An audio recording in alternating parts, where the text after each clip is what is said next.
നമസ്കാരം. Master mind of knowledge astrology Malayalam എല്ലാ പ്രിയപ്പെട്ട ജ്യോതിഷ വിശ്വാസികളെയും വളരെ സ്നേഹത്തോടെ ഹാർദവമായി സ്വാഗതം ചെയ്യുന്നു. ഇന്നത്തെ നമ്മുടെ വീഡിയോയിൽ ജ്യോതിഷപരമായ പ്രത്യേകതകളൊന്നും പ്രത്യേകിച്ച് പറയുന്നില്ല. അതിൻ്റെ കാരണം പ്രിയപ്പെട്ടവർക്ക് അറിയാമല്ലോ. നമ്മുടെ കേരളത്തിൻ്റെ മുൻ മുഖ്യമന്ത്രിയായിരുന്ന ശ്രീ VS അച്യുതാനന്ദൻ നമ്മളോട് വിട പറഞ്ഞിരിക്കുന്ന ഈ സമയത്ത് അദ്ദേഹത്തിന് ആദരാഞ്ജലികൾ അർപ്പിക്കുകയും അദ്ദേഹത്തിൻ്റെ കുടുംബത്തോട് അനുശോചനം രേഖപ്പെടുത്തുകയും ചെയ്യേണ്ടത് നമ്മുടെ ഒരു കടമയാണ്. അപ്പോൾ നമ്മളവിടെ രാഷ്ട്രീയമായിട്ടുള്ളൊരു കാഴ്ചപ്പാടൊന്നും സ്വീകരിക്കുന്നില്ല. മുൻ മുഖ്യമന്ത്രിയായിരുന്ന ശ്രീ VS അച്യുതാനന്ദനെയാണ് നമ്മൾ ഓർക്കുന്നത്. അപ്പോൾ നമ്മുടെ ഒരു കടമയാണ് ആ കുടുംബത്തെ master mind of knowledge astrology മലയാളത്തിൻ്റെ അനുശോചനം രേഖപ്പെടുത്തി അറിയിക്കുക എന്നുള്ളത്. അതുപോലെ തന്നെ VSന് നമ്മൾ ആദരാഞ്ജലികൾ അർപ്പിക്കുകയും ചെയ്യുന്നു. രാഷ്ട്രീയമൊക്കെ എവിടെയെങ്കിലും ഇരിക്കട്ടെ, അതൊന്നും നമുക്ക് വിഷയമൊന്നുമല്ല. നമ്മുടെ വിഷയം ജ്യോതിഷമാണ്. അപ്പോൾ ഞാനിപ്പോൾ ഇവിടെ പറയാൻ ആഗ്രഹിക്കുന്ന കാര്യം, VS അച്യുതാനന്ദനെ ഇപ്പോൾ സമൂഹത്തിൻ്റെ എല്ലാ മേഖലയിലും ഉള്ളവർ അദ്ദേഹത്തെ ഓർക്കുന്നൊരു സമയമാണ്. അദ്ദേഹത്തിൻ്റെ പ്രവർത്തന മേഖലകളെക്കുറിച്ച്, അദ്ദേഹത്തിൻ്റെ കഴിവുകളെക്കുറിച്ച്, അത് സാമുദായികമായിട്ടും സാംസ്കാരികമായിട്ടും രാഷ്ട്രീയമായിട്ടും പൊതുപ്രവർത്തന മേഖലയിലുള്ളവരെല്ലാവരും തന്നെ അദ്ദേഹത്തെ ഇഷ്ടപ്പെടുന്നവർ ഒത്തിരി പേരുണ്ട്. രാഷ്ട്രീയമൊന്നുമില്ലാതെ അദ്ദേഹത്തിൻ്റെ പ്രസംഗ ശൈലി ഇഷ്ടപ്പെടുന്നവരുണ്ട്, അദ്ദേഹത്തിൻ്റെ വ്യക്തിത്വത്തെ ഇഷ്ടപ്പെടുന്നവരുണ്ട്. അങ്ങനെ അദ്ദേഹത്തെ ഒരുപാട് രീതിയിൽ കൂടി ആൾക്കാർ ഇഷ്ടപ്പെടുന്നുണ്ട്. അപ്പോൾ അവരെല്ലാം അദ്ദേഹത്തിനെക്കുറിച്ച് നല്ല വാക്കുകൾ പറയുന്ന ഒരു സമയമാണിപ്പോൾ. അപ്പോൾ മാസ്റ്റർ മൈൻഡ് ഓഫ് നോളജ് ചിന്തിക്കുന്നത്, അദ്ദേഹം സാധാരണ ഒരു കുടുംബത്തിൽ ജനിച്ചു വളർന്ന ഒരു വ്യക്തിയാണ്. വലിയ ഉന്നതമായ വിദ്യാഭ്യാസമൊന്നും അദ്ദേഹത്തിന് ലഭിച്ചിട്ടില്ല. അപ്പോൾ അന്നത്തെ കാലഘട്ടത്തിൽ അദ്ദേഹത്തിൻ്റെ വീട്ടുപേരെന്ന് പറഞ്ഞാൽ വേലിക്കകത്തെന്ന. അപ്പോൾ ആ വീട്ടുകാർ കേൾക്കുമ്പോഴേ അറിയാം, വേലിക്കകത്ത് അല്ലെ മാവിൻ ചുവട്ടിൽ, പ്ലാവിൻ ചുവട്ടിൽ, ഇങ്ങനെയൊക്കെയുള്ള വീട്ടുപേര് കേൾക്കുമ്പോഴേ അറിയാം അദ്ദേഹം ഒരു സാധാരണ കുടുംബത്തിൽ ജനിച്ചു വളർന്ന ഒരു വ്യക്തിയാണെന്നറിയാം. അപ്പോൾ അദ്ദേഹം എങ്ങനെ ഇത്രയും ഉന്നതമായ നിലയിലെത്തി? കേരളത്തിൻ്റെ മുഖ്യമന്ത്രിയായി അദ്ദേഹം. അതുപോലെ തന്നെ രാഷ്ട്രീയത്തിൽ മുടിചൂടാൻ മന്നനെ. അദ്ദേഹത്തിനെ എതിർക്കുന്നവരുമുണ്ട്, സ്നേഹിക്കുന്നവരുമുണ്ട്. അതൊക്കെ രാഷ്ട്രീയത്തിലുള്ള കാര്യങ്ങളാണ്. അപ്പോൾ അങ്ങനെ അദ്ദേഹം എങ്ങനെ ഇത്രയും ഉന്നതമായ പദവിയിലെത്തി? അതുപോലെ തന്നെ അദ്ദേഹത്തിന് ദീർഘായുസ് കിട്ടി? അത് നമുക്ക് ജ്യോതിഷത്തിൽ കൂടി ഒന്ന് ചിന്തിക്കാം. അപ്പോൾ അങ്ങനെ ജ്യോതിഷത്തിൽ കൂടി ചിന്തിക്കുന്ന കാര്യങ്ങളാണ് അദ്ദേഹത്തിനുള്ള നേട്ടങ്ങൾ എങ്ങനെയൊക്കെയാണ് ഉണ്ടായത്, അദ്ദേഹം എങ്ങനെയാണ് ഇത്രയും ഉയർന്നത്. കല്ലും മുള്ളും നിറഞ്ഞ അനുഭവങ്ങൾ അദ്ദേഹത്തിന് ഉണ്ടായിട്ടുണ്ട്. അതുപോലെ തന്നെ പച്ച പരവതാനിയിൽ കൂടി അദ്ദേഹം, പൂക്കൾ വിതറിയ പരവതാനിയിൽ കൂടി അദ്ദേഹം യാത്ര ചെയ്തിട്ടുണ്ട്. ശത്രുത അറിഞ്ഞിട്ടുണ്ട്, സ്നേഹം അറിഞ്ഞിട്ടുണ്ട്, അണികളുടെ ആവേശം അദ്ദേഹം മനസ്സിലാക്കിയിട്ടുണ്ട്, ജനങ്ങൾക്ക് വേണ്ടി പ്രവർത്തിച്ചിട്ടുണ്ട്. പൊതുവേ നോക്കുമ്പോൾ ഒരുപാട് നേട്ടങ്ങൾ അദ്ദേഹത്തെക്കുറിച്ച് പറയാനുണ്ട്. അപ്പോൾ ഇതൊക്കെ അങ്ങനെ അദ്ദേഹത്തിന് വന്നു ചേർന്നത് അദ്ദേഹത്തിൻ്റെ ജനനം കൊണ്ടാണോ, ജനന സമയത്തുള്ള പ്രത്യേകതകൾ കൊണ്ടാണോ, ഗ്രഹനിലയിൽ എന്തൊക്കെ രാജ്യങ്ങൾ അദ്ദേഹത്തിന് കിട്ടിയിട്ടുണ്ട്? അപ്പോൾ ഇതൊക്കെയാണ് ഞാൻ ഈ വീഡിയോയിൽ കൂടി പ്രിയപ്പെട്ടവരോട് പങ്കുവയ്ക്കുന്നത്. അപ്പോൾ നമുക്ക് ആ വിഷയത്തിലേക്ക് പോകാം. VS അച്യുതാനന്ദൻ ജനിച്ചത് 1923 ഒക്ടോബർ മാസം 20 ശനിയാഴ്ച ദിവസമാണ്. മലയാള രീതിയിൽ പറയുമ്പോൾ 1099 തുലാം മാസം 3 ശനിയാഴ്ച ദിവസം. അദ്ദേഹത്തിന്റെ നക്ഷത്രം ചതയ നക്ഷത്രമാണ്. ഏകാദശി തിഥിയിലാണ് അദ്ദേഹം ജനിച്ചത്.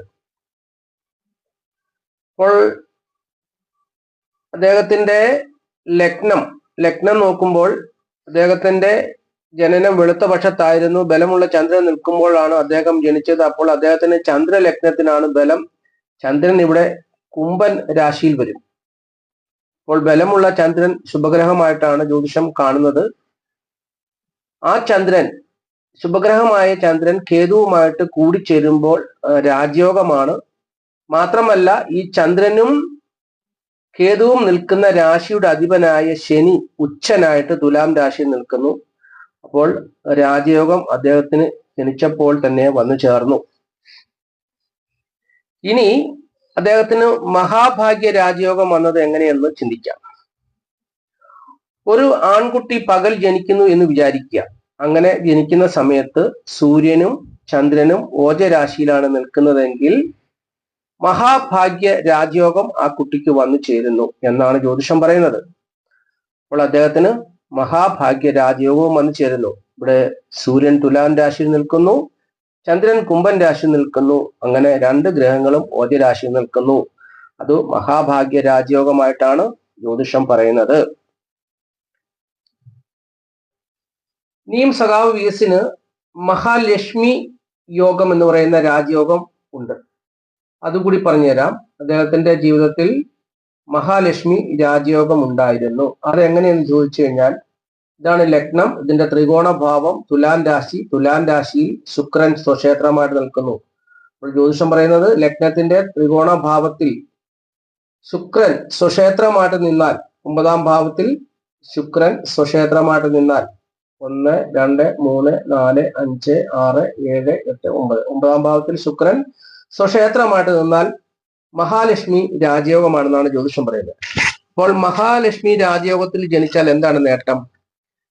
ഏറ്റവും ശ്രേഷ്ഠനും മംഗലശീലയായ ഭാര്യയും ഉത്തമമായ വാഹന ധനസ്ഥിതിയും ഉദാരശീലനും ഉയർന്ന പദവിയിൽ ഐശ്വര്യത്തോടുകൂടി ജീവിക്കുന്നതിനുമാണെന്നാണ് മഹാലക്ഷ്മി രാജയോഗത്തിന്റെ പ്രത്യേകത. അത് VS-ന് ഉണ്ടായിരുന്നു. അപ്പോൾ ഇങ്ങനെയുള്ള രാജയോഗങ്ങളൊക്കെ ഉള്ളത് കൊണ്ടാണ് അദ്ദേഹം ഇത്ര പ്രഗത്ഭനും പ്രശസ്തനുമായത് എന്നുള്ളത് പ്രിയപ്പെട്ട ജ്യോതിഷ വിശ്വാസികൾ മനസ്സിലാക്കുക. ഇനിയും VS അച്യുതാനന്ദന് ദീർഘായുസ് ഉണ്ടായത് എങ്ങനെയാണെന്ന് പറഞ്ഞുതരാം. അദ്ദേഹം ജനിച്ചപ്പോൾ ചന്ദ്രൻ ബലവാനായിരുന്നു. അപ്പോൾ ചന്ദ്രൻ ബലവാനായിരുന്നു, വെളുത്തപക്ഷത്തിലാണ് ജനനം. ചന്ദ്രൻ നിൽക്കുന്ന രാശിയുടെ അധിപൻ ശനി അത്യുച്ഛനായിട്ട് തുലാം രാശിയിൽ നിൽക്കുന്നു, ശനി. അപ്പൊ അതാണ് അദ്ദേഹത്തിന്റെ ദീർഘായുസിന്റെ ഒരു കാരണം. അദ്ദേഹം 101 വയസ്സും 9 മാസത്തോളം അദ്ദേഹം ജീവിച്ചു. പിന്നെ അഷ്ടമം കൊണ്ടും ദീർഘായുസിനെ കുറിച്ച് ചിന്തിക്കുന്നുണ്ട്. അഷ്ടമ ഭാവത്തിൽ നിൽക്കുന്നത് ചൊവ്വയും ബുധനുമാണ്.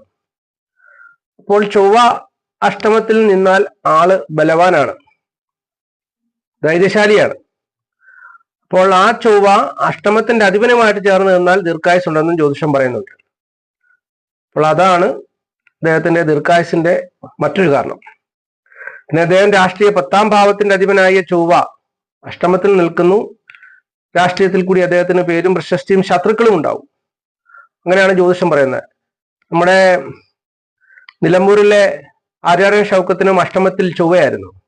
അപ്പോൾ ഞാൻ അദ്ദേഹത്തെ കുറിച്ച് വീഡിയോ ചെയ്തപ്പോൾ അത് പറഞ്ഞിരുന്നു, അദ്ദേഹം രാഷ്ട്രീയത്തിൽ നിന്ന് കുറച്ചാളൊക്കെ അകന്നു നിൽക്കും, രാഷ്ട്രീയപരമായിട്ട് അദ്ദേഹത്തിന് ശത്രുക്കളൊക്കെ ഉണ്ടാകും, അങ്ങനെ മാറി നിൽക്കുന്ന സാഹചര്യം വരും, പിന്നെയും അദ്ദേഹം ശോഭിക്കും. അങ്ങനെയൊക്കെയാണ് അദ്ദേഹത്തിന്റെ കാര്യം ഞാൻ പറഞ്ഞത്. എന്ന് പറഞ്ഞ പോലെ VS-നും അങ്ങനെ തന്നെയാണ്. അപ്പോൾ ഈ കാരണങ്ങളാണ്, ഈ 2 കാരണങ്ങളാണ് അദ്ദേഹത്തിന്റെ ദീർഘായുസിന് കാരണമെന്നുള്ളത് അറിഞ്ഞുകൊള്ളുക. അപ്പോൾ അദ്ദേഹത്തിന് ശത്രുക്കൾ ഉണ്ടായതും ഗ്രഹനില നോക്കുമ്പോൾ അറിയാം. ശത്രുക്കളില്ലാതെ ഒരു മനുഷ്യനും ഈ ഭൂമിയിൽ ജീവിക്കാൻ പറ്റത്തില്ല. എന്നാൽ രാഷ്ട്രീയപരമായിട്ടുള്ള ശത്രുതയൊക്കെ അദ്ദേഹത്തിന് കൂടുതലായിട്ട് നേരിട്ടു. അപ്പോൾ ഇതൊക്കെയാണ് അദ്ദേഹത്തിന്റെ ജീവിതാനുഭവങ്ങൾ. ഇങ്ങനെയുള്ള രാജ്യവും ഉള്ളത് കൊണ്ടാണ് അദ്ദേഹത്തിന് ഇത്രയും ഉന്നതമായ നിലയിൽ എത്തിച്ചേരുവാനും ജനങ്ങളുടെ മനസ്സിൽ കുടിയേറിപ്പാർക്കുവാനും ഒക്കെ അദ്ദേഹത്തിന് കഴിഞ്ഞത്, ജനമനസ്സുകളിൽ എത്തിച്ചേരുവാൻ കഴിഞ്ഞത് ഇങ്ങനെയുള്ള ഒരു ജനന പ്രത്യേകത കൊണ്ടാണ്. അതായത് ജനിച്ച സമയത്തെ ഗ്രഹങ്ങളുടെ പ്രത്യേകതകൾ കൊണ്ടാണെന്നുള്ളതാണ് ജ്യോതിഷം അവകാശപ്പെടുന്നത്. അപ്പോൾ പ്രിയപ്പെട്ടവർക്ക് ഇതൊക്കെ മനസ്സിലായെന്ന് വിചാരിക്കുന്നു. എല്ലാവർക്കും ഇതൊക്കെ ബാധകമാണ്. അപ്പോൾ ഇങ്ങനെയൊക്കെയാണ് ഓരോരുത്തരുടെയും ജീവിതത്തിലെ കാര്യങ്ങളൊക്കെ ചിന്തിക്കുകയും വിശകലനം ചെയ്യുകയും ഒക്കെ അവർക്ക് അതിൻ്റെ കാര്യങ്ങളൊക്കെ പറഞ്ഞു കൊടുക്കുകയും ചെയ്യുന്നത്. അപ്പോൾ നന്ദി, നമസ്കാരം പറഞ്ഞു നിർത്തുന്നു. Master mind of knowledge astrology Malayalam.